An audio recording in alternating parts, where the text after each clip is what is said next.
introduce themselves. Hare Krishna, I welcome everyone to Bhakti Sangha Jepa conference call. Today we are very fortunate to have His Grace Balram Shakti Prabhu to enlighten us on topic of Srimad Bhagavatam, 5th canto, 9th chapter, verse number 3. Hare Krishna Prabhuji, please accept my humble obeisances, all glories to Srila Prabhupada. Thank you so much Prabhu for your valuable time and association this morning. Before I hand over the call to you, I would like to hand over to Tiffany Mataji.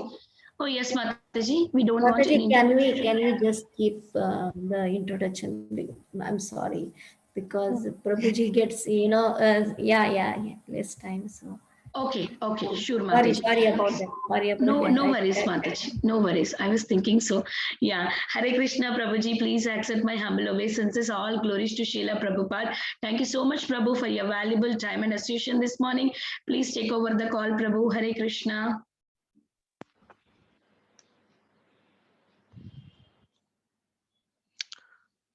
Hare Krishna.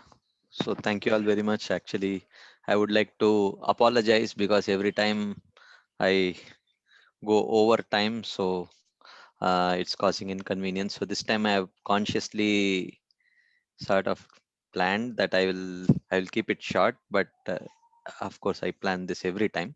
So so let's see how it goes. Um, I'll just share the slide.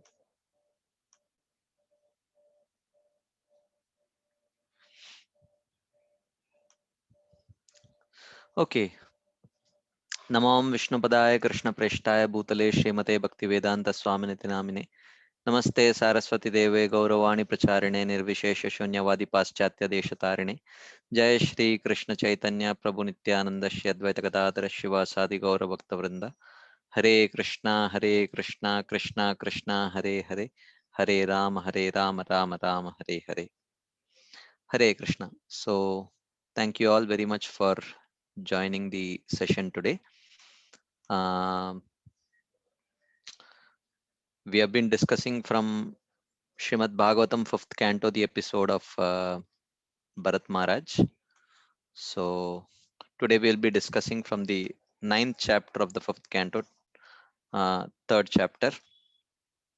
So we will read the verse translation and purport, and then we will see a few themes from this episode. As we have been seeing in the for the most part of 5th canto, the verses are actually prose, so we cannot chant them in any particular meter. So I will just read the verse and then read the translation and then see. Tatrapi swajana sangat cha brisham udvijamano bhagavatah karma bandha vidvamsana shravana smarana guna vivarana charanaravinda yugalam manasa vidadad atmanah pratigatam आशंकमानो Bhagavad अनुग्रहेण अनुस्मृत स्वपूर्व जन्मावलिर आत्मानम उन्मत्त जडांध बधिर स्वरूपेण दर्शयामास लोकस्य. So this is describing the activities of Bharat Maharaj in his form as Jada Bharata. You know, this is, he has already passed through the lives of a deer, and now he has come. He has taken birth as Jada Bharat. So now his actions are being described. Srila Prabhupada writes in the translation, due to his being, just hold on. Yeah. Due to his being especially gifted with the Lord's mercy. Right? This is the most important thing. He is gifted with the Lord's mercy. Bharat Maharaj could remember the incidents of his past life. So he could remember the incidents of his past life because of the Lord's mercy. So even as a deer and as Jada Bharat, he could perfectly remember, which is generally not possible. This kind of remembrance is not given to anyone. Like, I'm sure none of us remember who we were in our previous lives. Of course, there could be some exceptions, but the exceptions are extremely rare, right? Although he received a body of a Brahmana, he was still very much afraid of his relatives and friends who were not devotees. he was always very cautious of such association because he feared that he would again fall down. Consequently, he manifested himself before the public eye as a madman, dull, blind, and deaf, so that others would not try to talk to him. In this way, he saved himself from bad association. Within, he was always thinking of the lotus feet of the Lord and chanting the Lord's glories, which save one from the bondage of fruitive action. In this way, he saved himself from the onslaught of non devotee associates. Right? Okay, so this is the translation. This says that how Bharat Maharaj, by the Lord's mercy, could remember the incidents of his past life. And although he received the body of a Brahmana, instead of acting like a very perfect Brahmana, performing all the uh, duties of a Brahmana, he neglected all of that. He acted almost as if like he was a dull, blind, and deaf person, a madman, so that people would not disturb him, so that internally he can just focus on meditating on the Supreme Personality of Godhead, right? So, Srila Prabhupada here writes in the purport, every living entity is bound by different activities due to association with the modes of nature. As stated in Bhagavad Gita, Karanam Gunasangosya Sadasad Yoni Janmasu. This is due to his association with that material nature. Thus, he meets with good and evil among various species. Hmm. We get different types of bodies among the 84 lakh species according to our karma. Karmana Daivanetrena Jantur Dehopapattaye. Right? So, of course, Prabhupada quotes the same verse here. So, Prabhupada says, Karmana Daivanetrena, we work under the influence of material nature contaminated by the three modes, and thus we get a certain type of body according to superior order. This is called karma bandha. To get out of this karma bandha, one must engage himself in devotional service. Then, uh, then one will not be affected by the modes of material nature. So he quotes this verse, famous verse, Mamchayo avyabhicharena bhakti yogena sevate sagunan samatityetan brahma bhuyaya kalpate. One who engages in full devotional service, who does not fall down in any circumstances, at once transcends the modes of material nature and thus comes to the level of Brahman. To remain immune from material qualities, one must engage himself in devotional service, Shravanam Kirtanam Vishnoho. That is the perfection of life. When Maharaj Bharat took birth as a Brahmana, he was not very interested in duties of a Brahmana, but within he remained a pure Vaishnava, always thinking of the lotus feet of the Lord. As advised in Bhagavad Gita, Manmana Bhava Madbhakto Madhyaji Mam Namaskuru. This is the only process by which one can be saved from the danger of repeated birth and death. So, I mean, the verse itself, the episode itself, and the purport, everything is quite loaded. And actually, I was just wondering, I could identify almost like 7, 8 themes which could be discussed, which directly Prabhupada touches either in the translation or purport or in the episode itself. But then I think we can do reasonable justice to maximum 1 or 2 themes. So I selected 1 or 2 themes. Depending on how much time we get, we will try to um, cover today. Uh, but there are so many wonderful points that Prabhupada has mentioned in this purport. But the first thing that we will try to address based on this episode of Bharat Maharaj is what happens to devotees who cannot remember Krishna at the time of death. because here is a classic case of Bharat Maharaj. Even though his whole life he had dedicated to serving Krishna, at the time of death, or just a very short duration of time before death, he could not, he, instead of thinking about Krishna, he started always meditating on the deer, and at the end, he got the body of a deer.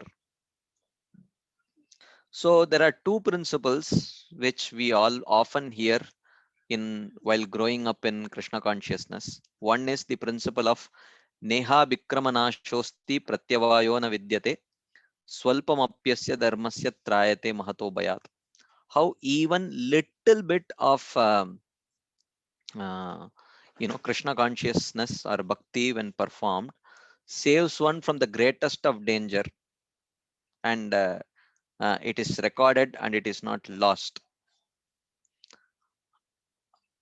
Which means, and Prabhupada often says that it guarantees a human birth, even little bit of bhakti when done. Because to continue that bhakti, because the Shastras say, Nru Matrasya Adhikarita. The minimum qualification for performing bhakti is that one has to be a human being. So therefore, if someone has started bhakti, and even if he has not completed it, at least a human birth is guaranteed.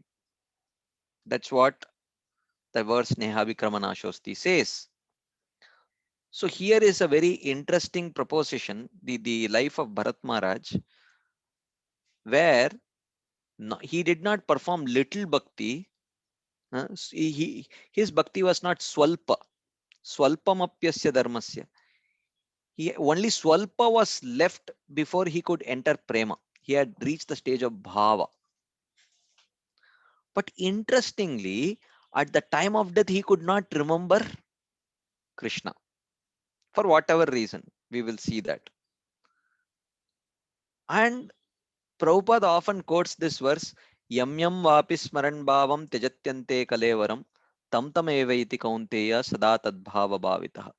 Whatever one remembers at the time of death, he attains that nature or that form. Now, in the case of a devotee, which principle applies?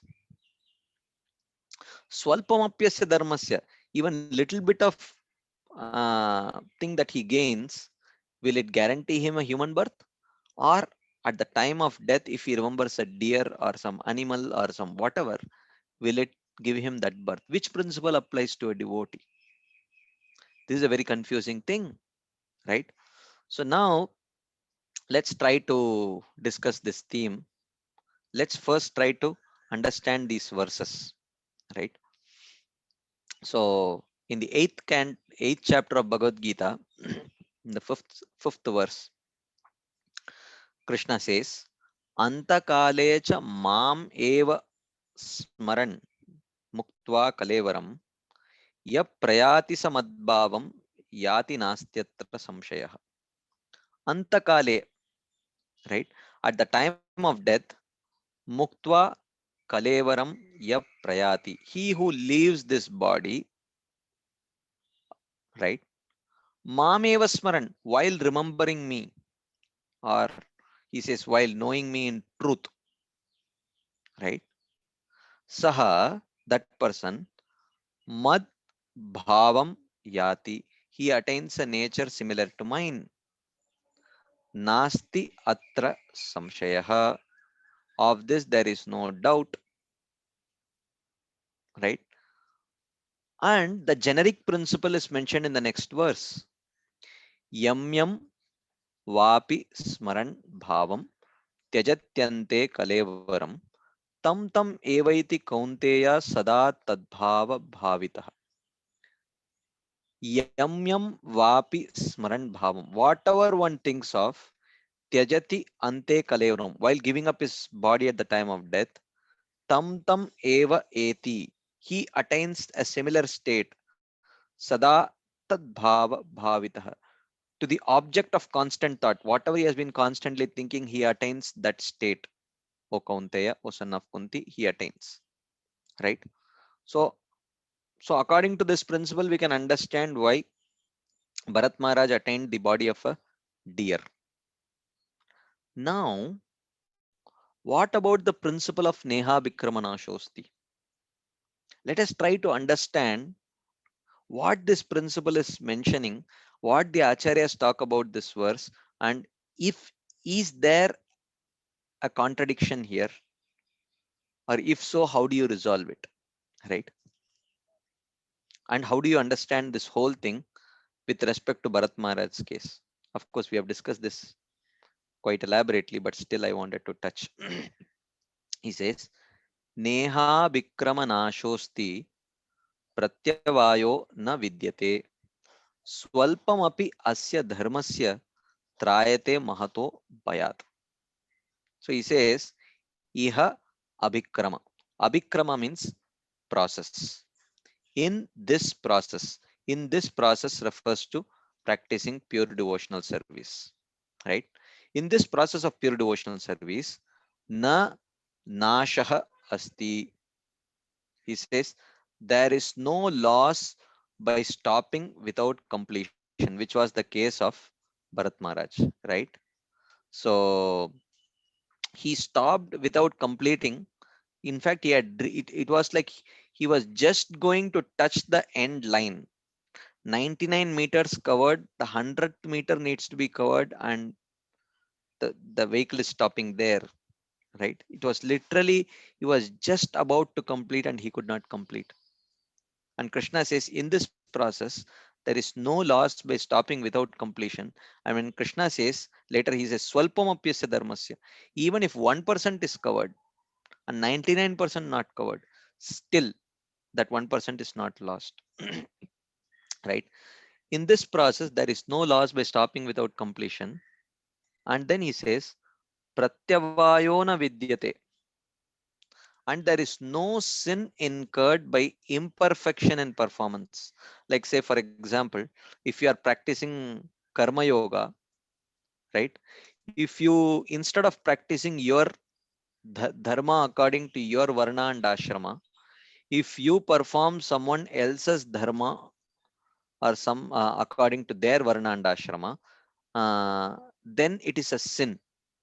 Or if you forget to perform your prescribed duty, if there is some negligence in your performance of your prescribed duty, it is considered to be sin, straight sin, and you have to experience go through the sinful reactions for those um, you know for that imperfection in performance. But in the case of bhakti, if one imperfectly performs bhakti, it only little bit slows down his progress on the path of bhakti, but rather he does not incur any sin, right? Trayate mahato bayat. One is protected from birth and death, which means his journey to transcend birth and death, whatever distance he has covered, that distance is protected. Swalpam api asya dharmasya. Even by practicing little of this process, asya dharmasya refers to, again, bhakti, right? This is what the verse says. Even little bit he practices, he will get an opportunity to continue from where he left, which means he needs a human birth is at least guaranteed. This is true for someone who has 1% completed bhakti, just taken up to bhakti, adau shraddha, and gives up his body. So in the next life, human birth is guaranteed. Let's see what the Acharya says. Srila Prabhupada's commentary to this verse. Let's read and see what we can understand from this. Srila Prabhupada says, activity in Krishna consciousness or acting for the benefit of Krishna without expectation of sense gratification is the highest transcendental quality of work. So here Prabhupada in the very first line of the purport explains the word iha abhikrama, means in this endeavor. It clearly refers to pure devotional service. Anyabhilashita shunyam jnana karma dhyanavritam anukulyena krishnanushilanam bhakti uttama. He's talking about uttama bhakti, right? Activity in Krishna consciousness or acting for the benefit of Krishna without the expectation of sense gratification is the highest transcendental quality of work. Even a small beginning of such activity finds no impediment, nor can that small beginning be lost at any stage. Prabhupada says at any stage it cannot be lost. Any work begun on the material plane has to be completed. Otherwise, the whole attempt becomes a failure. As we saw the example of running 100 meters dash, right? You might have defeated your opponents hands down.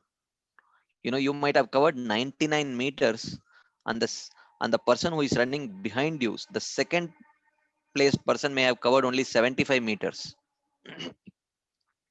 which means literally you can just crawl and still win.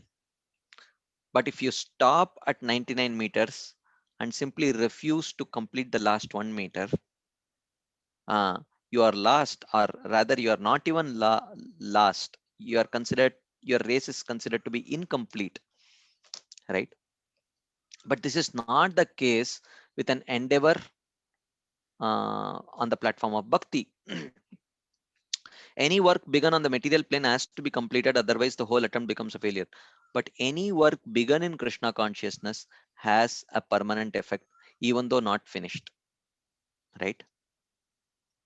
The performer of such work is therefore not at a loss, even if his work in Krishna consciousness is incomplete. 1% done in Krishna consciousness bears permanent results, so that the next beginning is from the point of 2%, whereas in material activity, without 100% success, there is no profit, right? Material activities and their results end with the body, but work in Krishna consciousness carries a person again to Krishna consciousness even after the loss of the body.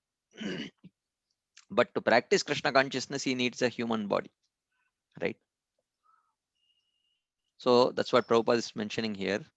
At least one is sure to have a chance in the next life of being born again as a human being. This is what Prabhupada is indicating here. At least human birth is guaranteed, either in the family of a great cultured Brahmana or in a rich aristocratic family, that will give one a further chance for elevation. Of course, uh, this is not the only way a devotee may be facilitated. There are other ways. He may get, he may take birth in a non-aristocratic, non-Brahmana family also, right? So this is not necessarily true. This Prabhupada is quoting this verse from the 6th chapter of Bhagavad Gita. Shuchinam Shrimatam Gehe Yoga Brashto Bijayate. But this principle is not necessarily applicable for a devotee. This is more applicable for a Jnana Yogi or an Ashtanga Yogi who gives up his body before attaining perfection. But this principle is not necessarily true for a devotee, right? A devotee can actually take birth in a family of mm, which is very unfortunate actually. Like for example, Prabhupada himself told that Yamuna Mataji, quite early in her devotional life, Prabhupada identified this Yamuna, she is at the stage of bhava, he told. But still, Yamuna Mataji was born as the daughter of a butcher. Yamuna Mataji's father, his profession was, he was a butcher by profession, right? So it was not a very exalted birth. So once uh, uh, a disciple of Srila Bhaktisiddhanta Saraswati Thakur, he asked Srila Bhaktisiddhanta Saraswati Thakur that why is it that sometimes very exalted devotees, Paramahamsas, um, why is it that they seem to take birth in very unfortunate families, which are very, very unfortunate, like mm, Vamshidas Babaji Maharaj was born in the family of a fisherman family. Why?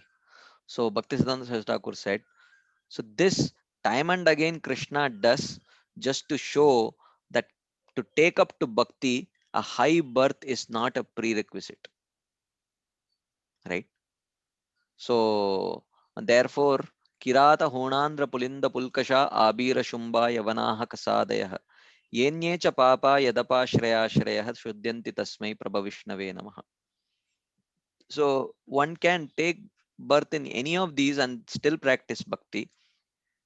And see the way in which you know uh, things happen for a Ashtanga yogi or for a Jnana yogi or for a Karma yogi or for an out and out materialist, the way in which things happen for them is quite stereotyped. It's very stereotyped, the law is followed. But because for a pure devotee or for a practitioner of pure devotee, Krishna takes charge. Therefore, Krishna's ways are not stereotyped. The only thing that for sure is Krishna's protection is always there for the devotee. But how he will protect, that is very, very diverse. Krishna chooses unlimited number of ways to orchestrate the various situations in a devotee's life. So this principle of a devotee taking birth in an aristocratic family or a cultured Brahmana family, this is not guaranteed for a devotee, right? So this is more so for a yogi, but not for a devotee. That is the unique quality of work done in Krishna consciousness, Prabhupada says. Okay, so this Prabhupada more or less seems to indicate that at least human birth is guaranteed, even if little bit of Krishna consciousness is started and left unfinished. Let's see what Srila Vishwanath Chakravarti Thakur says in the commentary to this verse. In Bhakti Yoga, there is no destruction and there is also no sin incurred if the practice has just begun and then stopped. Same thing which Prabhupada has mentioned. If Karma Yoga, however, is begun and then stopped, there is both destruction of the fruits of Karma Yoga and sinful reaction as well for the performer, like we saw this before. But then, by non-performance of bhakti, this is the Purva Paksha argument, the opposing argument. Someone may argue. So the argument is that, but then by non-performance of bhakti, which he is supposed to do, the aspiring practitioner also should not get any results. See, if he performs, he should get the result. If he does not perform, he should not get the result. So why should it be any different for a devotee? This is the point. So in response to that, Krishna tells in this verse, whatever little bhakti was there by the initial practice, swalpamapyasya dharmasya, even that small amount will certainly deliver him from the bondage of samsara, which means it will at least keep him alive on the quest to overcome the influence of samsara, which means it will keep him alive on the path of bhakti in his next life. So he quotes some verses to prove this. This is understood from such verses as the following. Yan nama sakrit shravanat pukkashopi vimuchyate samsarat. This comes in the sixth canto of Srimad Bhagavatam. So where it is mentioned, Yan nama sakrit shravanat. Merely by hearing the holy name of your lordship just once. Pukkasho api. Even the chandalas, men of the lowest class, samsarat vimuchyate, are freed from all material contamination. Of course, this indicates, this is clarified by the acharyas, that it should be with pure faith. When it is heard with proper faith, then even once hearing the name of the Lord, a Chandala can be eventually freed from material contamination if he continues with that faith practicing his path of devotional service.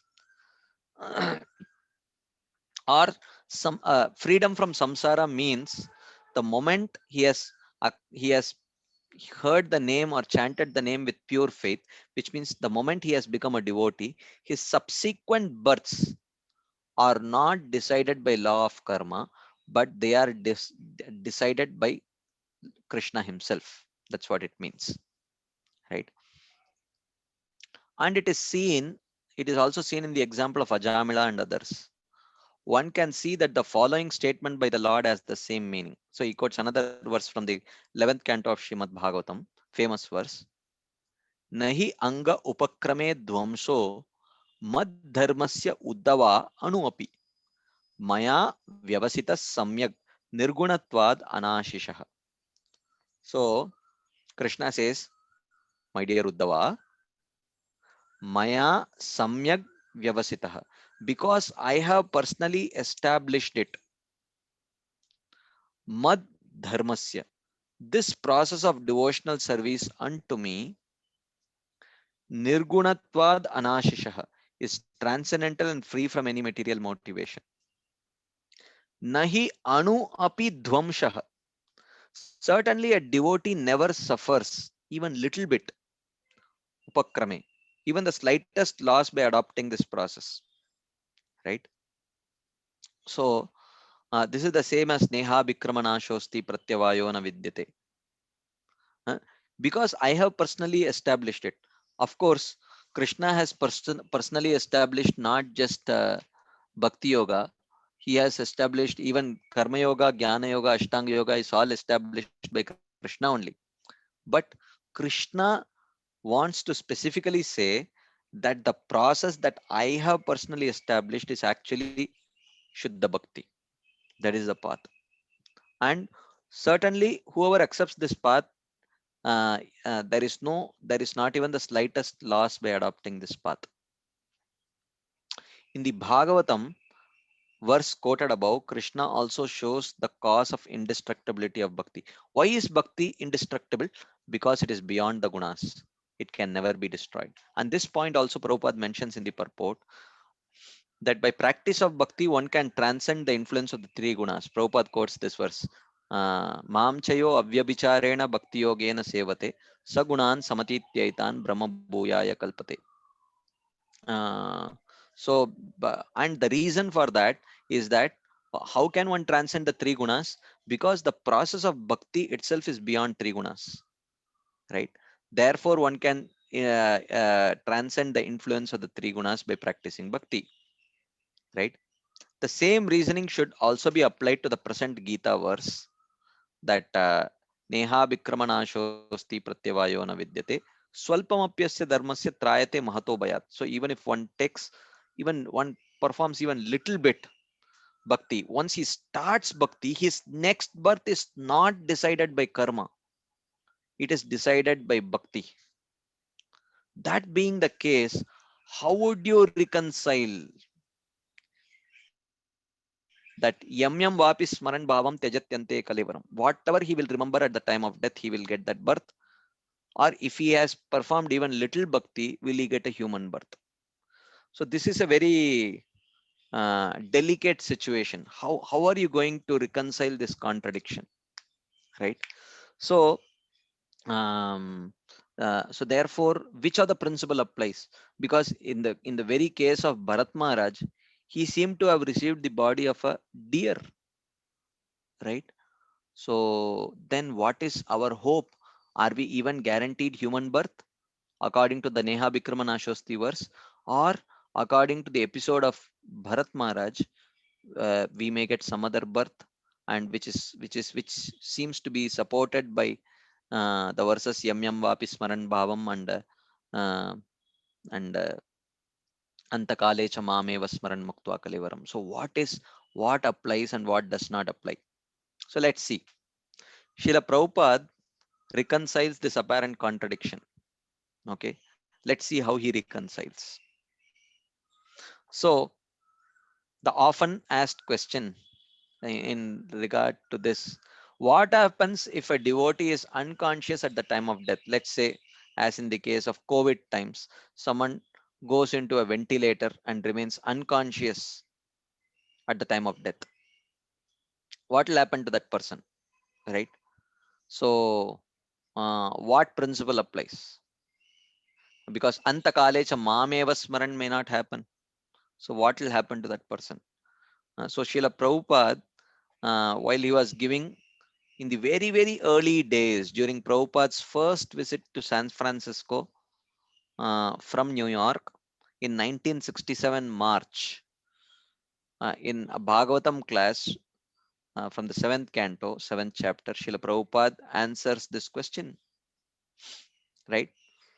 So in the class, maybe it was question answer time. I didn't really bother to find that out. I didn't. I'll try to find it out next time. So Prabhupada answers this question. Prabhupada says, so if you become Krishna conscious once, Prabhupada says once, right? Even if at that time you are so called unconscious, still Krishna is with you. He is not forgetful. He is not forgetful, Prabhupada says. Therefore, he will give you the proper result. Don't think that at the time of your death, because you are so completely out of consciousness, therefore there is frustration. No, there is no frustration. There is no frustration, Prabhupada says. Because your activities are already recorded by the Supreme Personality of Godhead, who is situated within your heart. So therefore, there is no question of frustration. So the Lord has recorded. He has your CD or cassette or whatever you have done, how much ever you have done to remember Him, serve Him. It is all recorded with the Supreme Personality of Godhead, who is situated within your heart. So therefore, there is no question of frustration. He will not. So this is an exam of continuous assessment. It is not that you are judged only at the time of death, right? It is an exam of continuous assessment. Every second is an assessment. So therefore, a cumulative marking is considered, not the final. The final exam has, in one sense, like as much weightage as the rest of your life. So therefore, one need not really very much worry. That's what Prabhupada says. There is no frustration. There is no frustration, right? There is no question of frustration. You just practice, Prabhupada says. While you are in good health, while you are in good body, while you are in good consciousness, just practice this Hare Krishna and the result is guaranteed. Don't worry about what will happen at the time of death. While you are in good health, good body, good consciousness, just practice this Hare Krishna and the result is guaranteed. This is what Prabhupada says. But someone may say, oh, these were very early days of Krishna consciousness. Prabhupada just wanted to encourage his new devotees so that they don't get very much discouraged. But the real principle is actually you should remember Krishna at the time of death. Otherwise, whatever you remember, you will become like that. So, but because these were very early days in Krishna consciousness, just one year had passed, less than a year since Prabhupada reached United States. So maybe he just wanted to encourage his new students. Okay, let's see what he speaks 9 years down the line. That was 1967 in San Francisco. This is 1976 in Mayapur, just towards the end of his manifest pastimes. This is in Mayapur in a morning walk, March 17th. So, Srila Prabhupada says, that is guarantee. Because he is devotee, for material condition he could not remember, but Krishna remembers. Yes, that he has done so much for me, Krishna remembers. Prabhupada says, yes, that is general. What is general? The principle of yam yam vapi smaran bhavam, that is general, right? Yam yam vapi is general. But a devotee, because Krishna has taken charge of him, even he does not remember Krishna, still Krishna is there, right? Even if he may not remember Krishna, still Krishna is there. Generally, devotee dies remembering Krishna. This is generally. Okay. You cannot say no because you don't know what a devotee is thinking at the time of death. Krishna may force remembrance also. We do not know, right? But even if for material condition he cannot, then Krishna is taken taken charge. Actually, it has to be Krishna has taken charge. Krishna has taken charge. He will take care, right? And there is no question of hopelessness. No, we have to do our duty very seriously, then everything is all right. So, uh, so therefore, if you see this principle of yam yam vapi smaran bhavam and antakale cha mameva, this is mentioned in the 8th chapter of Bhagavad Gita, which is actually talking about Yoga Mishra Bhakti. These are not even principles of pure devotional service. Okay, so a devotee is not judged at the end of his life. He's not just judged at the end of his life, because that principle would actually be contradictory to most of the other statements that is spoken about the practice of pure devotional service. So therefore this principle is not true for pure devotees. um, let's see what Prabhupada further says in the Ishopanishad purport, where the devotee prays Om Kratosmara Kritam Smara Kratosmara Kritam Smara. My dear Lord, at the time of death, I don't know whether I'll be able to remember you or not, but you please remember what all I have done for you. Like that. Srila Prabhupada, in the purport to this verse, Prabhupada says, um, in this mantra, the living entity prays to enter the spiritual kingdom of God after relinquishing his material body and material air. The devotee prays to the Lord to remember his activities and the sacrifices he has performed before his material body is turned into ashes. He makes this prayer at the time of death with full consciousness of his past deeds and of the ultimate goal. My dear Lord, please remember what I have done, like that. One who is completely under the rule of material nature remembers the heinous activities he performed during the existence of his material body, and consequently he gets another material body after death. So, uh, one who is completely under the rule of material nature, he remembers whatever he has done during his life. The Bhagavad Gita 8.6 confirms this truth. Yam yam vapi smaran bhavam tejatyante kalevaram.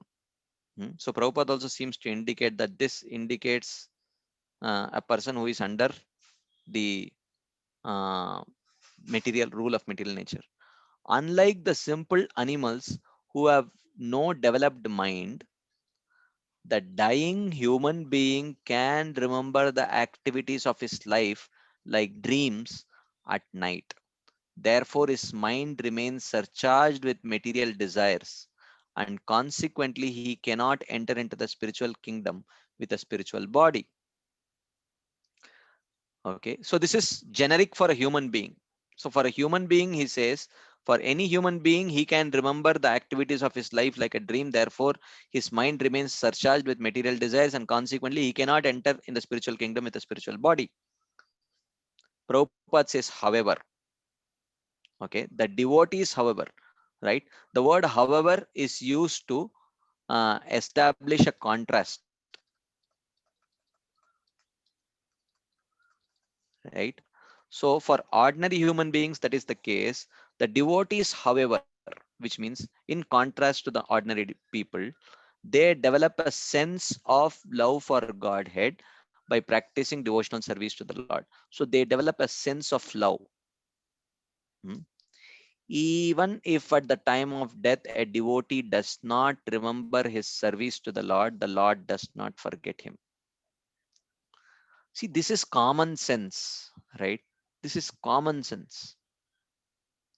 Even in material relationships, where throughout the life, if uh, one has dedicated to serve his father or mother, or son or daughter, if at the time of death they are thinking about something else, that does not mean that they have lost their affection, right? That is not true. This prayer is given to remind the Lord of the devotee's sacrifices. But even if there is no such reminder, the Lord does not forget the service rendered by his pure devotee. So the Lord need not be reminded. Even if he is not reminded, the Lord does not forget the service rendered by his pure devotee. Right? So therefore, you see that this principle of yam yam vapi smaran bhavam, it does not apply to a devotee who has purely surrendered to Krishna, right? So there Krishna has taken over. He does not hold his end of the life memory as all in all, as the only criteria to decide his next birth. So this is not true for a devotee. This is not true for a pure devotee, right? Once uh, uh, Ramanujacharya, he wanted to accept Yamunacharya or as his guru, but somehow due to Krishna's plan, before he could go and accept Yamunacharya as his guru, Yamunacharya passes away in Srirangam. So he comes back to Kanchipuram, and he is very much inspired by Kanchipurna. So you all might know Kanchipurna, who was a very wonderful disciple of Yamunacharya. So Kanchipurna, he asks, look, Kanchipurna, I would like to accept you as my guru. So Kanchipurna says, no, I cannot do that, but I can ask Varadaraj if you want, I can ask Varadaraj about how you should proceed in your life. So he says yes, and Ramanujacharya asks 6 questions, and Kanchipurna agrees to speak with Varadaraj. Varadaraj used to speak. Varadaraj is the presiding deity of Kanchipuram, one of the temples of Kanchipuram, the prime temple. And Kanchipurna agrees to speak with Varadaraj and ask the questions. And Varadaraj gives 6 answers to the 6 questions asked by Kanchipurna, and Kanchipurna delivers it to Ramanujacharya. So one of the questions was, who is the absolute truth? So Varadaraj says, Ahameva Parattattva. I am the absolute truth, right? And then he says, what about this, the living entities in this world and the, um, and the, um, you can say like the uh, insentient matter of this world. Are they real or are they false? He says, Darshanam Bedamevacha. He says that they are all part of me being my energies, he says, right? So um, they are part of me, they are my energies, he says. And then the third question he asks is, what is the means of attaining your lotus feet? Huh? So Varadaraj says, Upayeshu prapatti syat. The means of attaining my lotus feet is the process of surrender. Hmm? Is the process of surrender, Sharanagati. And then he says, is what happens to a devotee who is not able to remember you at the time of death? Um, he says, Antima Smriti Varjanam. He says, no, you don't worry about that. A devotee who has surrendered to me, he need not remember me at the time of death. I will not hold him. I will not hold that lack of remembrance at the time of death against that devotee. He need not remember me. I will remember him. No problem. And then he says, when does a person attain the ultimate liberation? He said, a perfected devotee attains liberation after he gives up that body, he says. Dehavasane mukti syat. He attains mukti after giving up his body. And then he says, Purnacharyam samashraya. So, who should I accept as my guru? So he says, Purnacharyam samashraya has 2 meanings. So, Purnacharyam samashraya means Mahapurna, accept Mahapurna as your guru. Mahapurna was another very exalted disciple of Yamunacharya. He says, accept Mahapurna as your guru. That is one meaning of the verse, of this statement.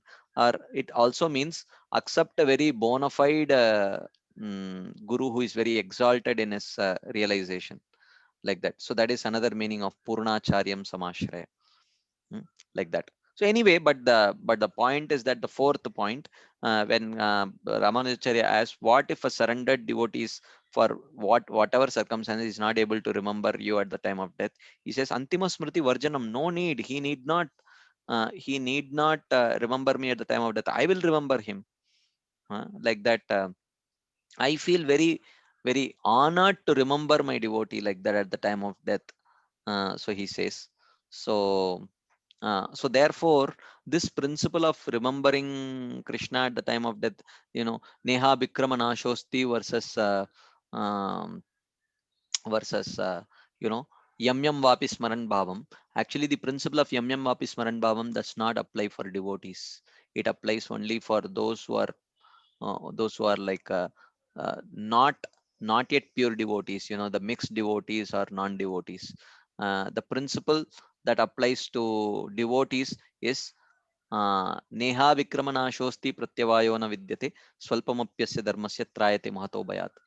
So therefore, if this is the principle, then we have elaborately seen this specific case of Bharat Maharaj, and you would have already seen, but I just wish to touch this point. So Bharat Maharaj's case should not be taken as a generic principle for devotees. So, but that does not mean that devotees should not can be negligent and careless to think about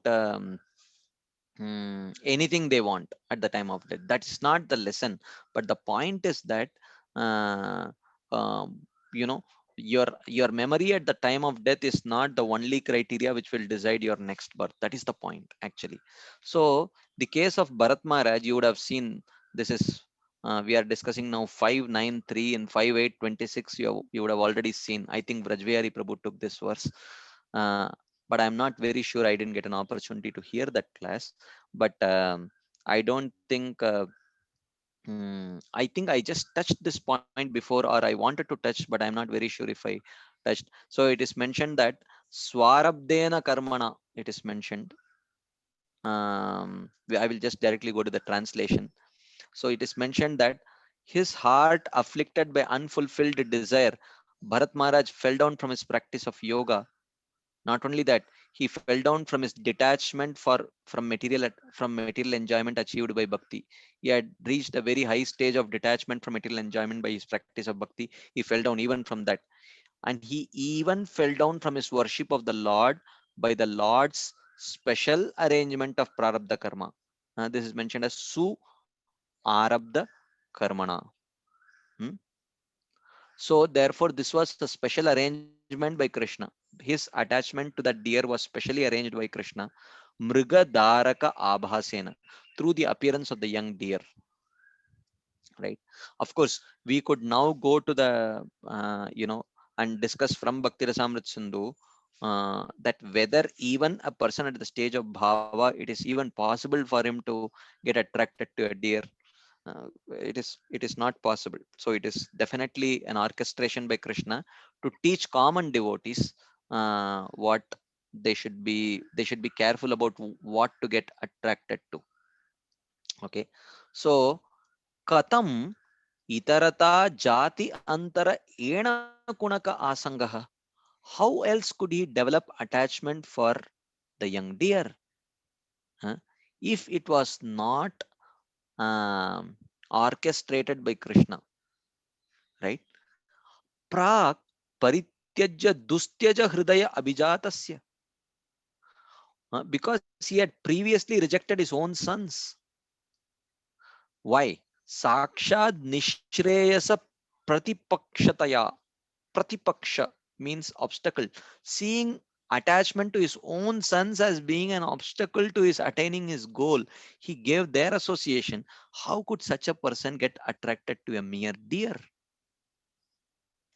Tasya evam antaraya vihata yoga arambhanasya, and who now produce an obstacle to his practice of yoga. He forgot himself by petting, showing affection, and so on. Right. So now in the purport, so Srila Vishwanath Chakravarti Thakur writes, he fell from his position in yoga and worship of the Lord by the influence of karmas of his life which manifested a small deer to him. So prarabdha karma is of two types, auspicious and inauspicious. So the word used is swarabdha, swarabdha karmana. Okay. So one meaning of this swarabdha karmana can be in swa arabdha karma, which means one's own prarabdha karma, right? Or it can be split as su arabdha karma. Su means very auspicious, auspicious prarabdha karma. Huh? So which means this is orchestrated by Krishna,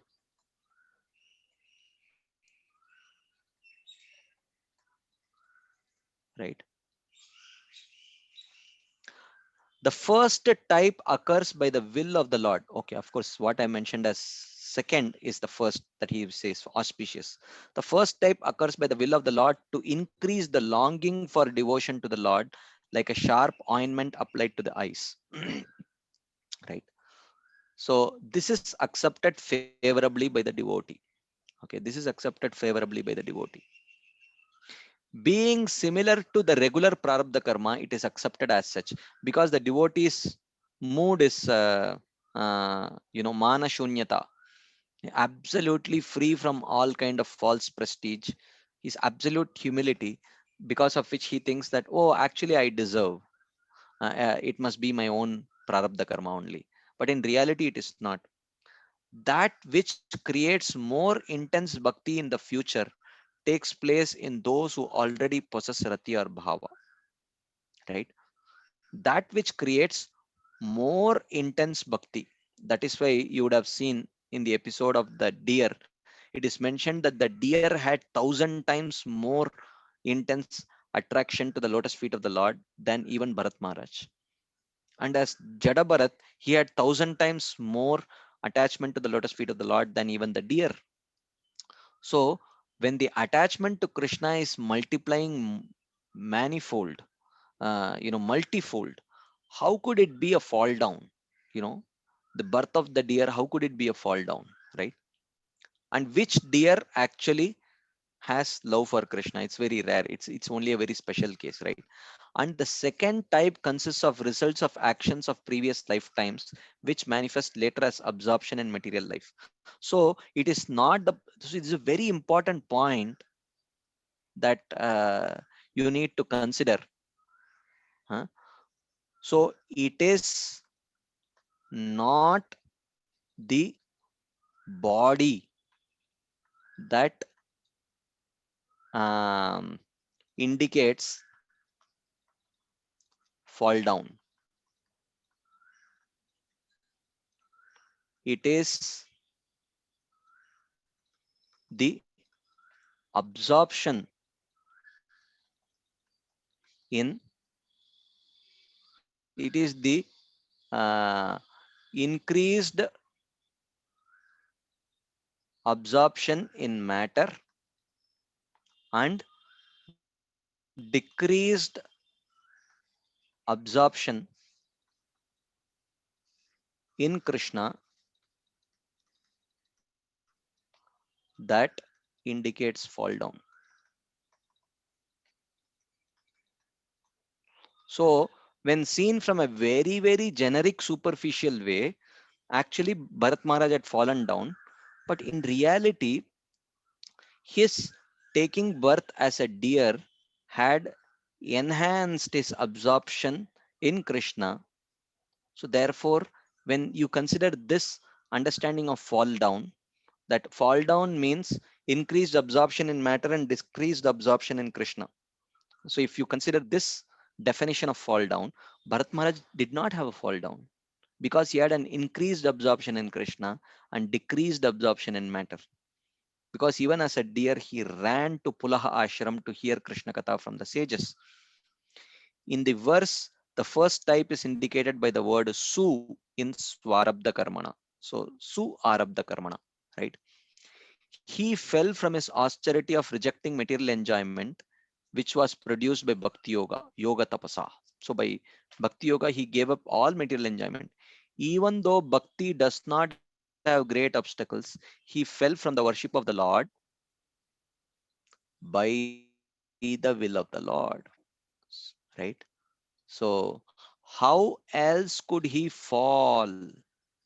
How else could he fall? Otherwise, for for a person, what to speak of a person at the stage of bhava? Even a person who has just merely begun his practice of bhakti cannot take a deer's birth, cannot take anything but a human birth, right? Except by prarabdha karma arranged by the will of the Lord. He had already given up his sons, right? It is mentioned before, or later it would be mentioned, Yo dustyajan dara sutan suhrudrajyam hridisprashah jahau yuvaiva malavad uttama shloka lalasa. So it is mentioned that he gave up his sons, wife, friends, and kingdom as if they were stool. There's absolutely no attachment he had, right? So, and similar verse comes later also in the next verse also. So, so therefore, he says that, or he fell down by the semblance of karma in the form of the deer. Though the Jivan Muktas do not have any false identity, they have a semblance of false identity. Of course, this is a whole different topic. I don't want to get into it. This is called as Badita Anuvritti. This is described in detail in Bhagavad Gita, but we don't have time for that, so I'll not touch that point. Similarly, those who have developed Rati do not have Prarabdha Karma, but they have semblance of Prarabdha Karma sometimes, which is created by the will of the Lord.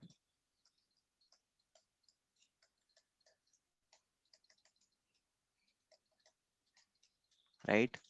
Or he fell down because of inferior form through auspicious prarabdha karma. So that fall down is actually apparent only, right?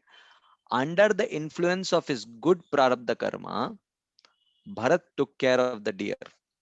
Otherwise, if there had been no good karma, he would not have a desire to care for the deer. Right? Good karma means here desire of Krishna. That's what it means, right? Bharata's fall, however, was arranged by the Lord for the purpose of increasing his longing for bhakti after taking birth as a deer and a brahmana.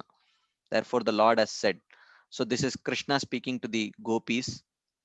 He says, Naham tu sakyo bhajatopi jantun bhajam amisham anuvritti vrittaye yatadhano labdadane vinashte tachintayanyan nibruto na veda.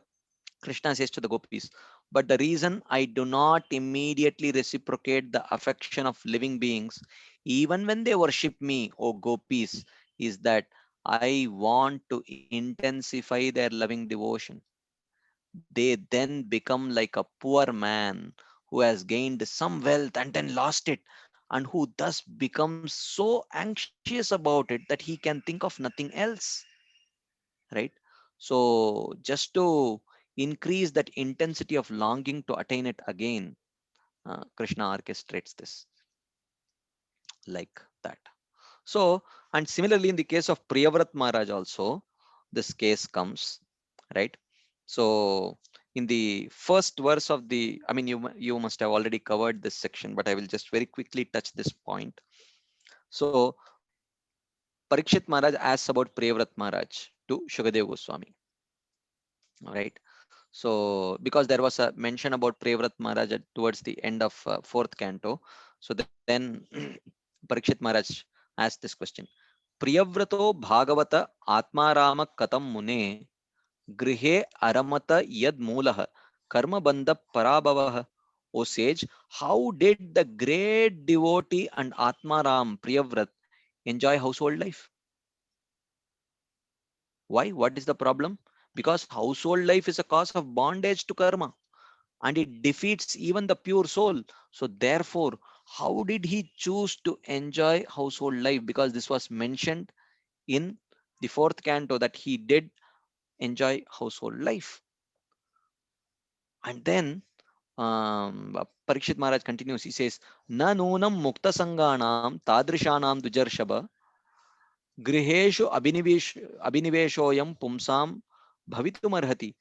O best of the Brahmanas, tadrishanam pumsam, persons such as him, Priyavrat Maharaj, mukta sanganam, who are free from material attachments, na nonam griheshu abhinivesho bhavitumarhati. They should not actually become absorbed in family life. So what am I hearing? Am I hearing it wrong? Or did it actually happen? How is it possible for an Atma Rama, perfected devotee um, like Priyavrat Maharaj to actually become attached to family life? Mahatam kalu viprarshe uttama shloka padayoho chaya nirvrita chittanam na kutumbe sprihamatihi. O best of Brahmanas, great souls whose minds are blissfully engaged in meditation on the lotus feet of the Lord, which extinguish samsara, are not so foolish to desire household life.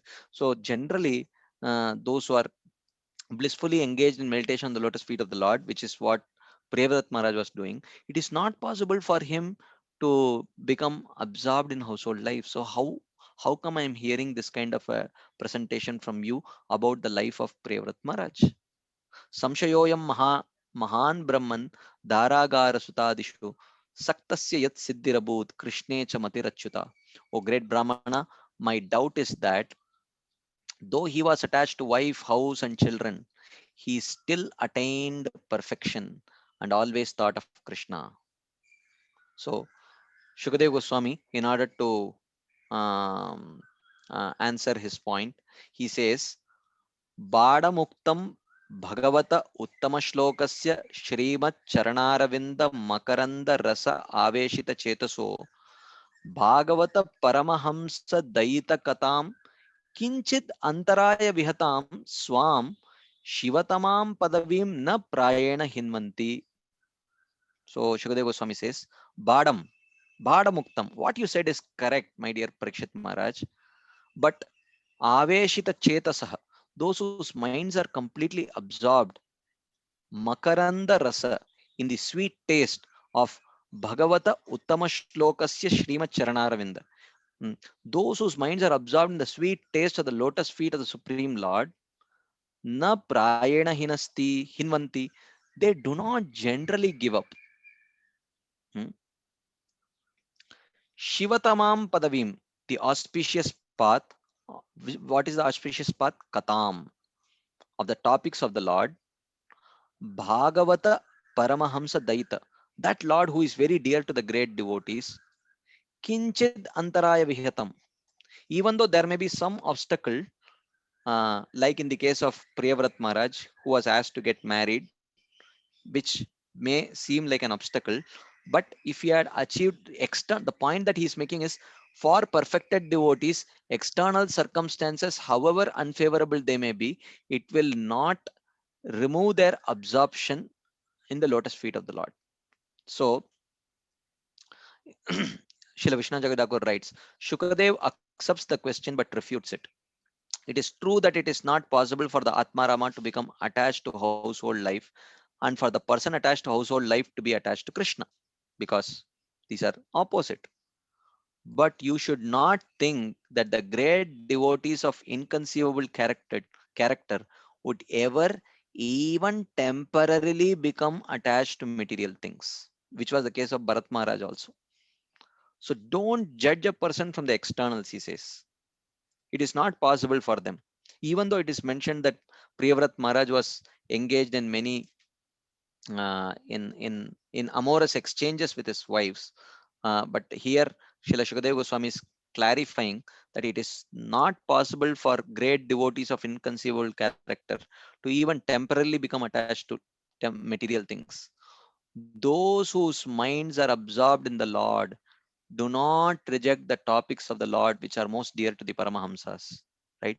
Though the topics are somewhat interrupted, there may be an interruption. Like definitely when Priyavrat Maharaj was engaged in amorous exchanges with his wives or ruling the kingdom, there was apparently no physical hearing of the topics of the Lord, right? But his absorption in those topics cannot be doubted. That's what he's telling. Those topics are the path giving happiness to the devotees, since by that path the devotee attains the Lord. But does the following verse not show there is an obstacle? But there was clearly an obstacle if you see the life of Priyavrat Maharaj. So he says that, is that really an obstacle? So he quotes this verse from the 10th canto of Srimad Bhagavatam. This is the Garbhastuti prayers. Tatanate madavata क्वचित् भ्रश्यन्ति मार्गात् त्वयि बद्ध सौहृदाः त्वयाभिगुप्ता विचरन्ति Nirbhaya vinayakani suprabho.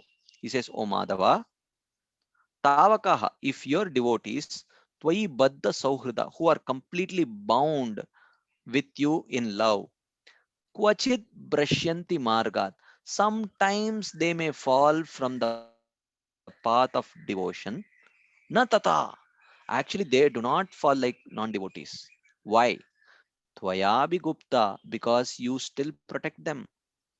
So therefore, vicharanti nirbhaya, thus they fearlessly traverse Vinayaka Anikapa Murdasu. They just travel on the heads of their opponents and continue to progress in devotional service. So therefore, in the case of either Priyavrat Maharaj or in the case of Parikshit Maharaj, this is not true. So he says that true, the devotee does not have any obstacle arising from time and karma. However, there are two types of obstacles for the devotees, that caused by great offense and that caused by the Lord's desire. Sometimes when a person commits Vaishnava aparadha or other kinds of aparadas, due to that, one may have some obstacles in their devotional life, or sometimes in the case of Priyavrat Maharaj and Bharat Maharaj, caused by the Supreme Lord. Great offense is pacified over a long time after undergoing appropriate difficulties, or is quickly removed by the mercy of great devotees. The example are Dvivida and Rahuguna. Dvivida took a long time, and Rahuguna, by the mercy of Jadabharata, very quickly. The Lord's desire means to teach proper conduct to the devotee, and the obstacle arising from the Lord's desire only increases prema in the devotee, like we see in the case of Bharat Maharaj, and he gives the example of Bharat Maharaj. An example is Bharata. Since Priyavrat did not commit offense, his obstacle arose by the desire of the Lord. Huh? The Lord taught his devotees by showing through adoration for a deer that the devotee should not have attachment, though they may think such attachment is a good quality. So the this is what the Lord wanted to teach through Bharat Maharaj to common devotees. Don't be very careful about what you get attached to. It should be understood in the case of Priyavrat that the Lord taught the devotees should follow the order of superiors, even though it is not suitable for bhakti, by showing how Priyavrat followed the order of Brahma. So he wanted to show through Priyavrat Maharaj's case how it is important to follow the instructions of the superiors, like that. So this is the first theme that I wanted to discuss from the episode of Bharat Maharaj. That how do you understand that Bharat Maharaj got a deer's body? Is it that yam yam vapi smaran bhavam? Is it that principle acted on Bharat Maharaj because of which he got a deer's body?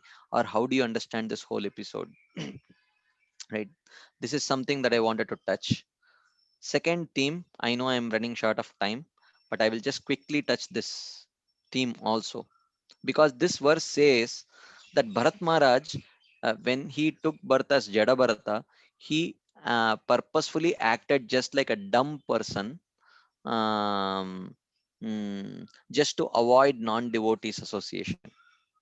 So the question is, was Bharat Maharaj really afraid of non-devotee association, or was he trying to set the right example for others? I think this is easy to guess, because the whole thing, actually the script, Bharat Maharaj had Krishna's script. Whatever the Lord wanted to teach through Bharat Maharaj's life, that script was there with Bharat Maharaj, and he just acted according to that script, right? So, mm, if you see the description of a person who has So this is the description of an Uttamadhikari, right? This is from Bhagavatam 11th canto, 2nd chapter, which means either he is at the stage of bhava or prema. So how does he act? He says, Sarva bhuteshu yap pashyet bhagavat bhavamatmanah bhutani bhagavati atmani esha bhagavatottama. So who is a Bhagavata Uttama? So he says, Yaha Pashyed, he sees Bhagavat Bhavam Atmanah. He sees the Supreme Lord, one's object of worship, Sarva Bhuteshu, within everything. Bhutani Bhagavati Atmani. And he sees everything in the Supreme Lord. Right? So, what does it mean? So, the Acharyas say, he experiences the manifestation of the Lord, Bhagavat Bhavam Pashyanti, which he cherishes in all conscious and unconscious objects as described in the following. Right. So the point is, an Uttama Adhikari on the level of Bharat Maharaj, one who is at the stage of Bhava and Prema, how does he see even inanimate or animate objects, right? So it is mentioned that he sees everyone as possessing Krishna Prem. Atmavan manyate jagat. Whatever uh, he is inside, he sees everyone as possessing the same.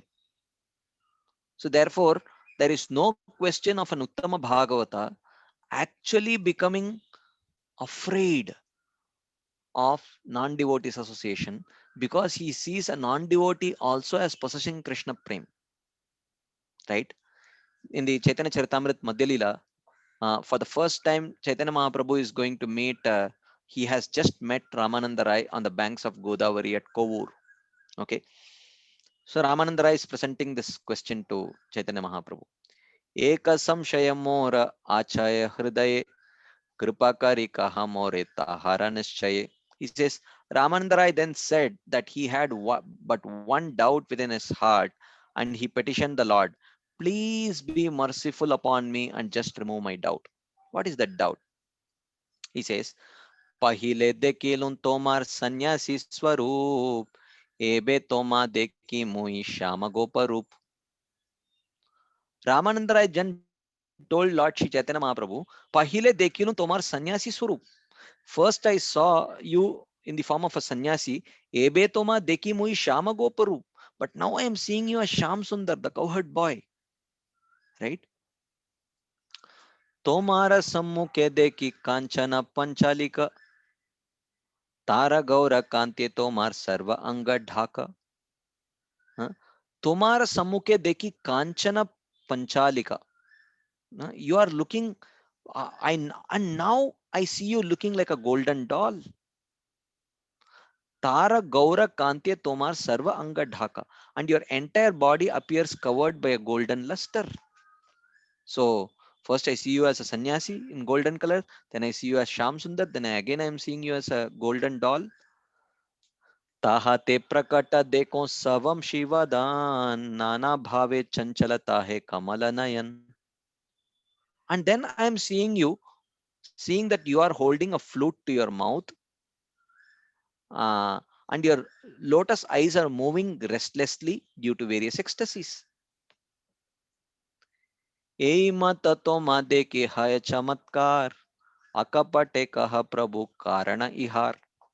अकपट कह, without duplicity, tell me, my dear Lord, I am actually seeing you in this way, and this is really amazing. What is this? Why am I seeing this way? So, Chaitanya Mahaprabhu speaks in a very diplomatic way. Chaitanya Mahaprabhu says, Prabhu ka hai Krishna to margada prema hai, premara swabhava e jani hanischai. Chaitanya Mahaprabhu said, Oh, Krishna tomar gada prema hai. You definitely have very deep love for Krishna. Premara swabhava ye jani hanischa. And this is the nature of deep ecstatic love for the Lord. So therefore, I am not surprised, uh, because this is the nature. Because the nature of a pure devotee is that he sees Krishna everywhere. And then he quotes this verse. महाभागवत देखे स्थावर जंगम ताहा ताहा है तारा Shri Krishna स्पुरन. Mahabhagavata deke Stavara Jangam. When a great pure devotee at the stage of bhava or prema, when he sees any animate or inanimate object, moving or non-moving object, tahan taha hai tara Shri Krishna Spuran. He gets an inspiration to remember or see Krishna there, even though it is not there. Stavara Jangama deke na deke tara murti. सर्वत्र है निज इष्टदेव स्फूर्ति. The Mahabhagavat Stavar Jangama deke na deke Taramurti. He does not actually see their real form, but it just inspires him to remember his Supreme Lord, his object of worship, Ishtadeva Spurti. So therefore, what you are seeing, my dear Ramananda Rai, I am not surprised, because a pure Mahabhagavat devotee like you will naturally see Krishna everywhere. So I'm not surprised you are seeing Krishna in me. I won't even be surprised if you tell me, even seeing a tree, you are inspired to see Krishna in a tree. I'm not surprised. So this was Chaitanya Mahaprabhu's very tricky words. Hmm. So therefore, a Mahabhagavat, Uttama Bhagavat devotee, he also experiences all entities in the Lord who appears in the devotee's heart, since the Lord is their shelter. So therefore, he sees all objects as devotees of the Lord. Objects, not just persons. He sees all objects. That is why it is mentioned that an Uttama Bhagavat, he does not actively preach, because he sees everyone possessing Krishna Prem. Right? This is the Uttama devotee. Right? The gopis, for example, are described in this way. So the gopis are moving in the forest and they are seeing the trees of Vrindavan. So they say, Vanalatas Tarava Atmani Vishnum Vyanjayantya Iva Pushpa Faladyaha Pranata Bhara Vitapa Madhudhara Prema Hrishta Tanavo Vavrushuhusma. He says, Vanalatas Tarava, the forest creepers and the trees, Pushpa Faladya, they are observing that the trees and the creepers are rich with flowers and fruits. Now, the gopis are thinking, oh, we know why the creepers and trees of Vrindavan, or anywhere for that matter, why are they very rich with flowers and fruits? They say, Atmani Vishnum Vyanjayantya. They seem to be manifesting Lord Vishnu within their hearts. So they are responding, they are reciprocating with Lord Vishnu's love. Is this true? Of course, in Vrindavan, every vriksha is a devotee. But then in reality, even if they had seen a tree outside Vrindavan also, they would have felt the same. This verse indicates their internal mood, right? That is why they say, Pranata Bhara Vitapa. Their branches are bending low with weight. Um, and Prema Hrishta Tanavaha. And you see, their trunks and their vines and their twigs in their body are standing like hair standing on end due to ecstasy. Madhudhara Vavrushuhusma, and the saps which are flowing from the trunk and the branches of the tree, he says they are crying due to ecstatic emotion for Krishna.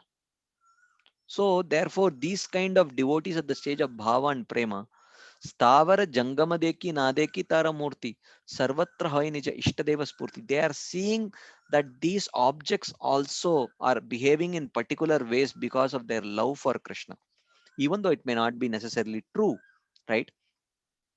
Or the Uttama devotee sees his prema for the Lord in all entities, conscious and unconscious. The rest is the same.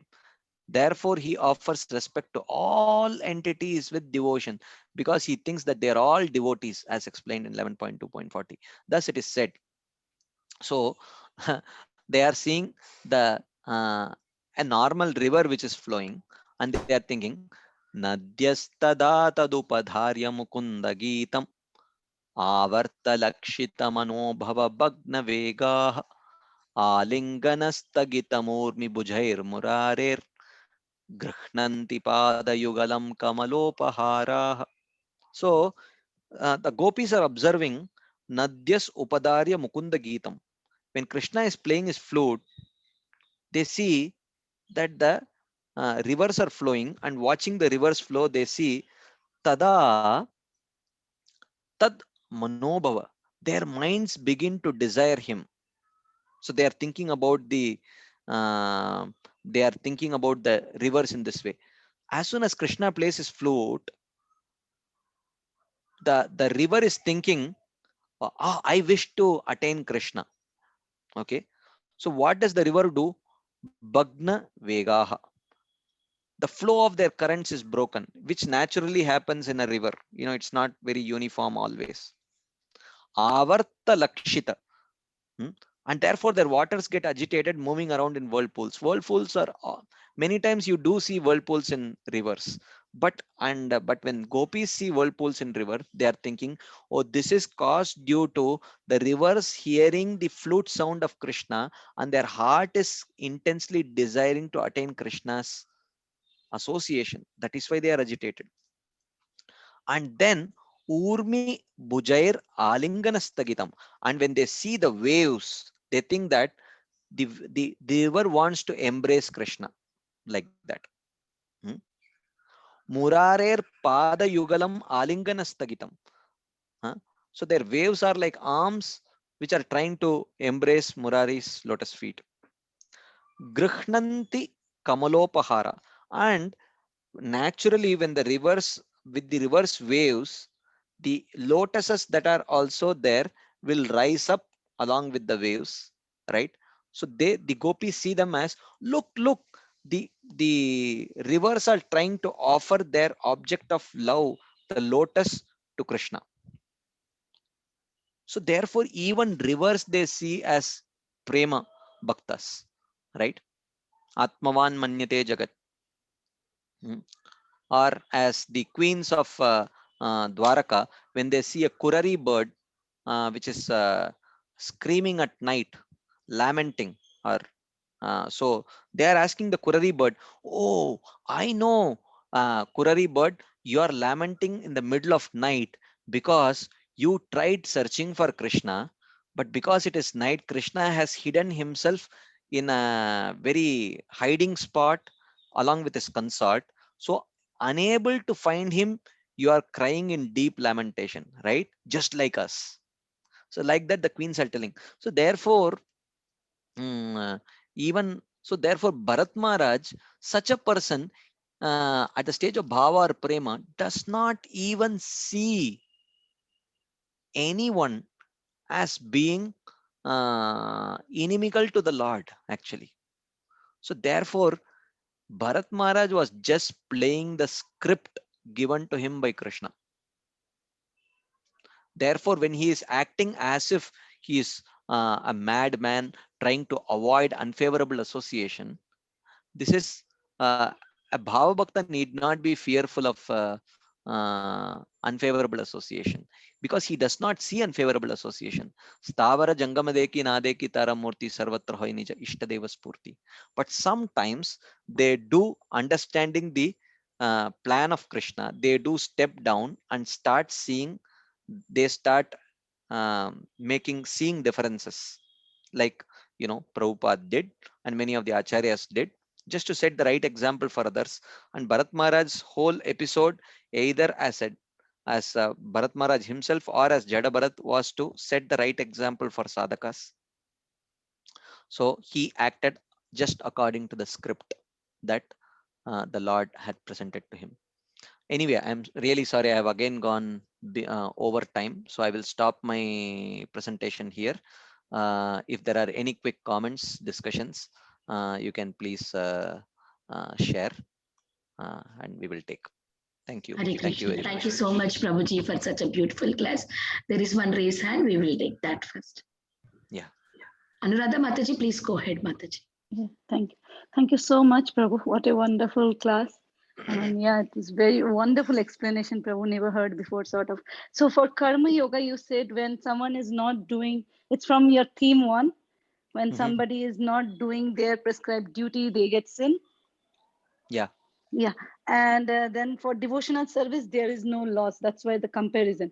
Now, Yeah. from a sadhika point of view, not for a Mhm. pure devotee, but a neophyte point of view for myself, doing the devotional service and neglecting the prescribed duty. I mean, not willingly, but somehow, you know, when you're doing one, the other may get neglected, and then the more interest you have in one. So suppose somebody is doing, I'm talking for myself, like, you know, doing my devotional service, if the prescribed duty gets neglected, how it's a sin, or it's how does that look like? Did you get my question, Prabhu? Yeah, I got your question, Mataji, but I want to clarify. I am seeking clarification, even though I sort of know, but I'm where you're coming to. But for the benefit of others, I'm seeking clarification from you. What is your understanding of prescribed duty, Mataji? What are you talking about as prescribed duty? Okay. That will get very personal, but on a surface, Hey, in a it's, generic way, you can yeah, share. yeah. What in your understanding is prescribed duty, or what decides? How do you decide what your prescribed duty is as a devotee? Okay, let me tell, like, suppose, like, you know, suppose I desire to listen to a lecture of, which I consider to be devotional service, Shravanam. So, but my spouse or my child might want to say something which may not look so important from spiritual point of view, but mundane point of view, that person may, you know, I mean, it is not a need, it might be a want. But I personally feel like my more desire is my interest, at least that point of time might be to listen to that lecture or do some other devotional service, then sit and talk, because that might, to me, being a, you know, being a neophyte, seem like more important for my, because I don't know how long I live. Listening to that mundane talk may not be so important for my human form of life, but then listening to that, you know, class. So in this case, if I go listening to for that class, rather than Mhm. sitting and talking with my spouse or my child or my in-laws, which seems to me like a, you know, more prescribed duty as a wife, as a Yeah, I mother, and understand, Mataji. yeah, did you Yeah, get me? Yeah. yeah, I got your question. The point is the scope of devotional service. Um, in devotional service, we don't distinguish between okay, now I'm going to office, it is material, and when I come home and listen to a lecture, that is spiritual. Or when I'm worshipping my deities, it is spiritual. When I am hearing my son wanting to discuss something with me, it is material. It is not like that actually. Because ultimately, uh, uh, and we may sometimes have to hear them speak something, but we do hear it with the mood of eventually gaining their trust, so that eventually they may take up to practice of devotional service.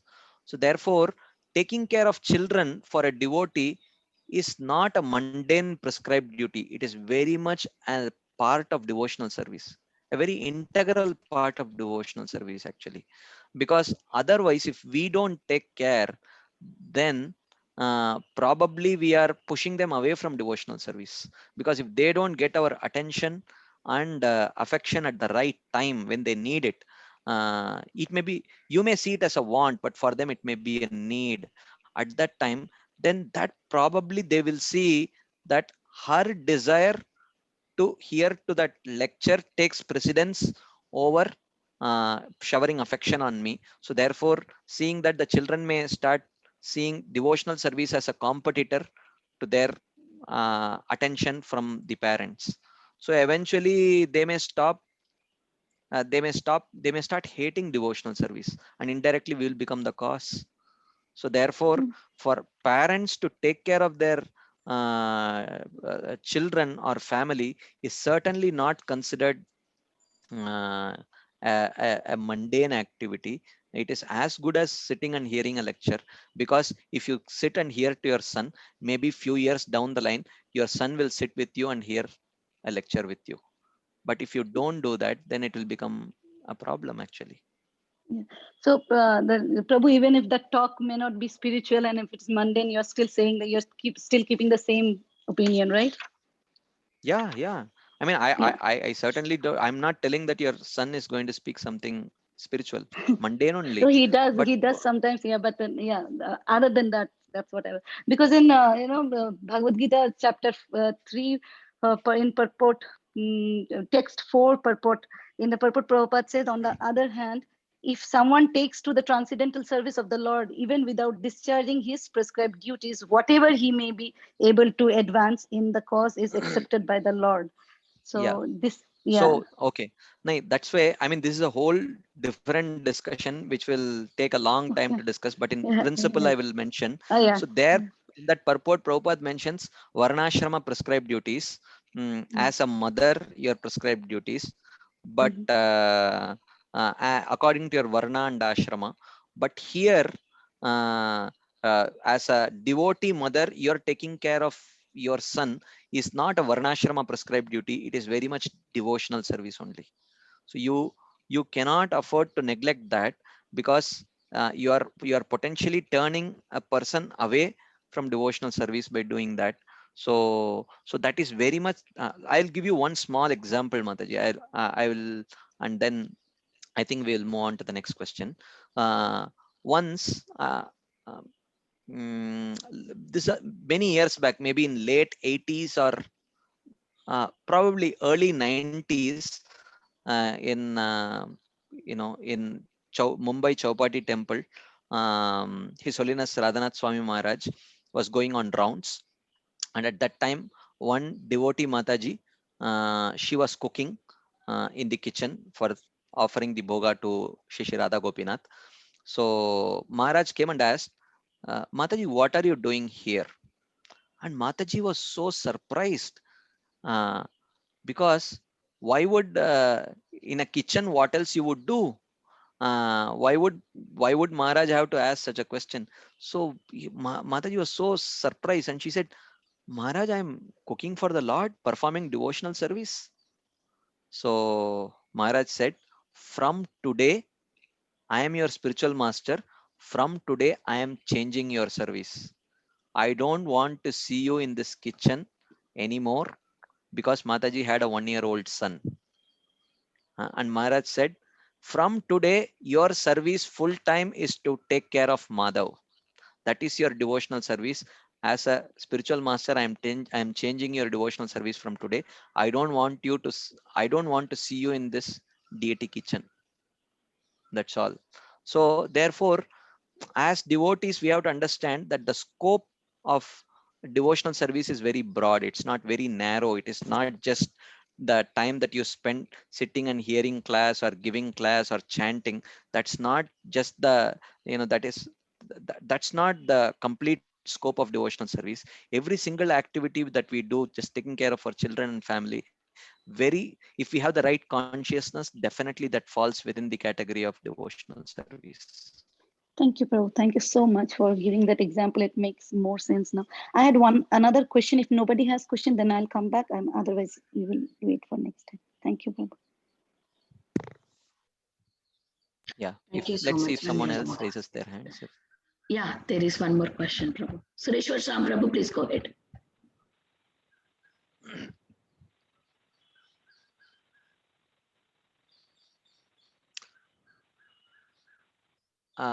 I'm not able to hear what Prabhuji is speaking.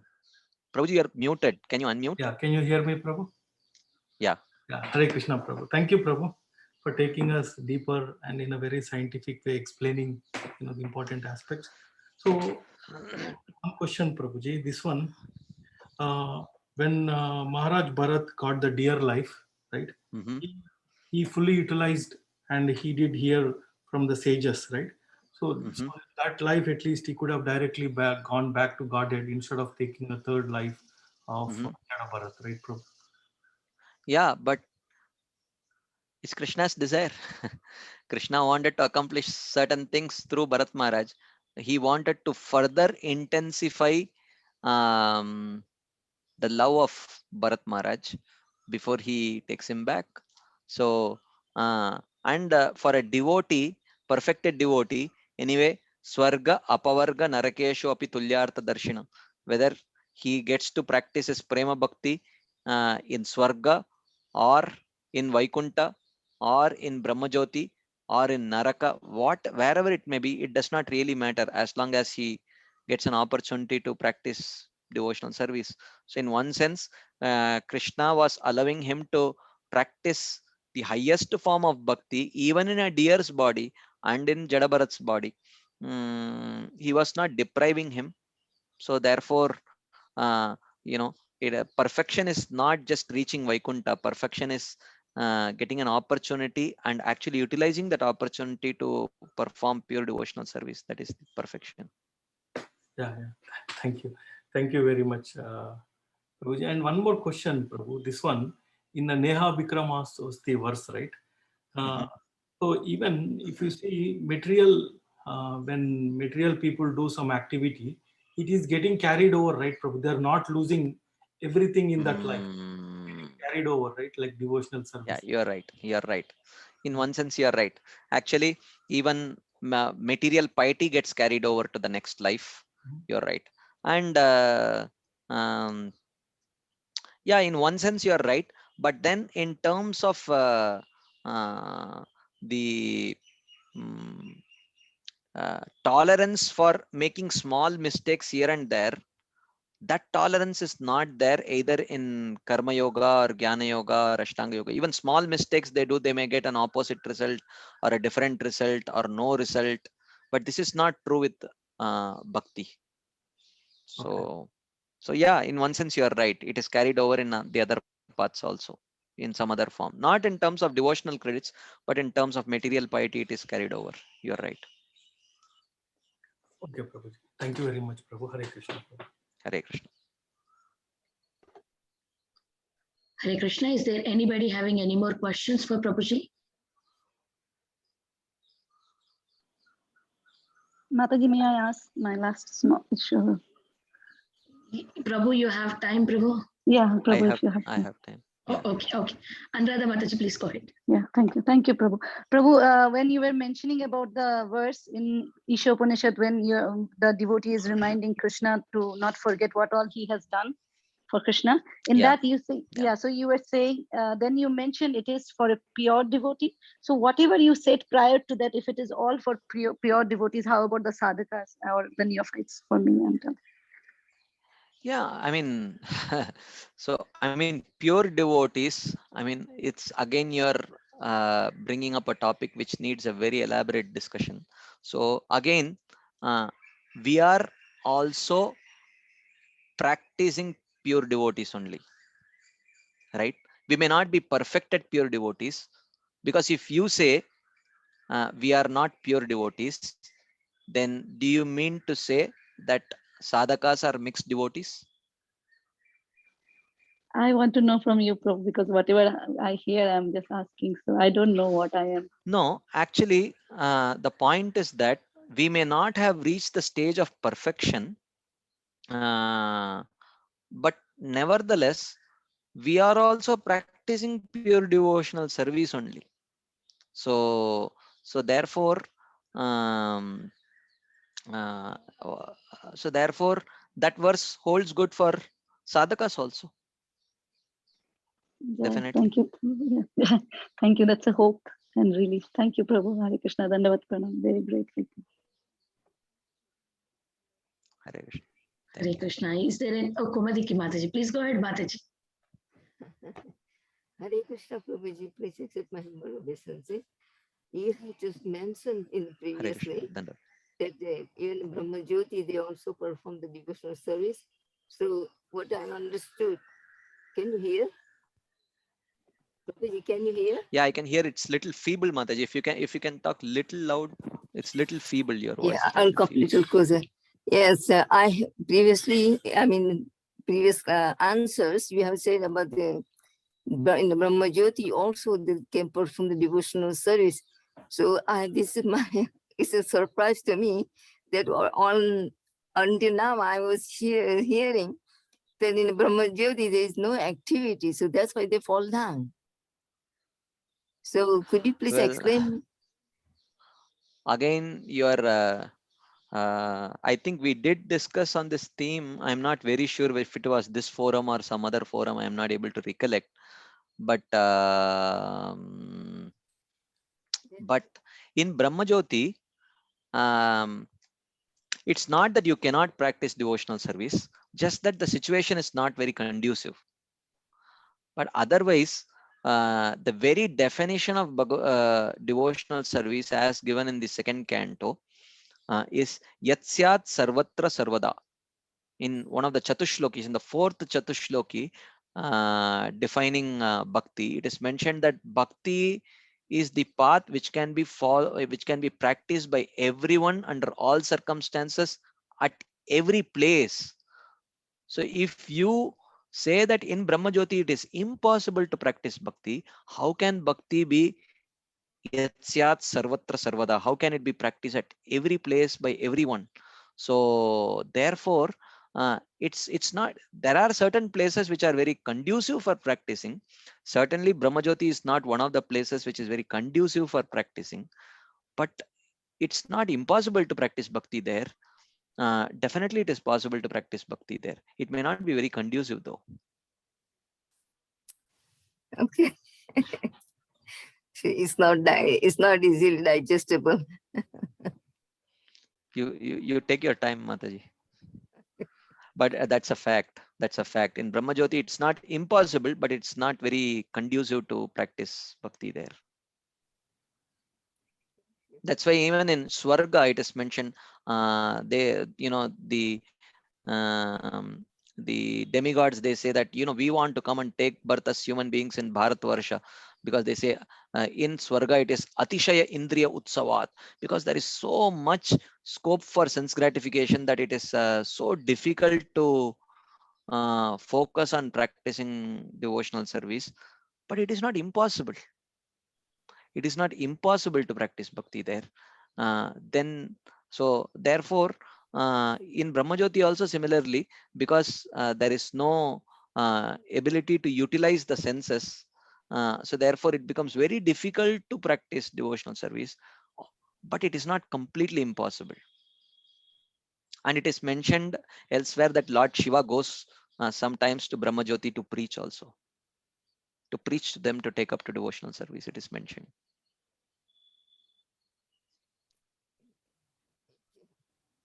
Is that okay, Mataji? Yes. Hare Krishna.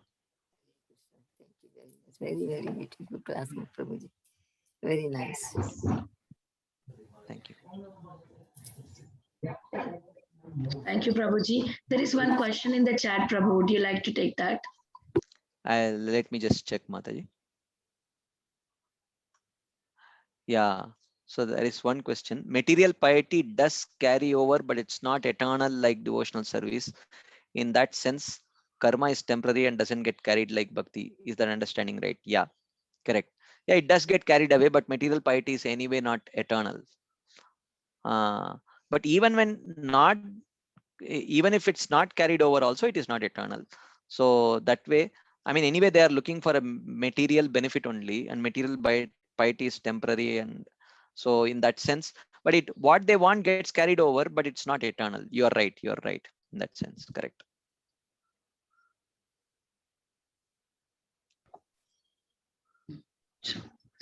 Hare Krishna. Is there anybody having any more questions? Okay, if there are no more questions, we can close the call here. Thank you once again, Prabhuji, for such a beautiful class. Your class is always so nice because you take the points from different places and you make us understand it very clearly. Thank you so much. And I would like to offer my obeisances to you and all the Vaishnavas assembled on the call. Vancha kalpatarubhyasya kripa sindhubhya evacha patitana pavanebhyo Vaishnavebhyo namo namah. Ananta Koti Vaishnav Vrinda ki jai, Srila Prabhupada ki jai, His Grace Balram Shakti Prabhuji ki jai. Thank you so much, Prabhu. Hare Thank you so much, Krishna. Prabhu. Hare Krishna. Hare Hare Krishna.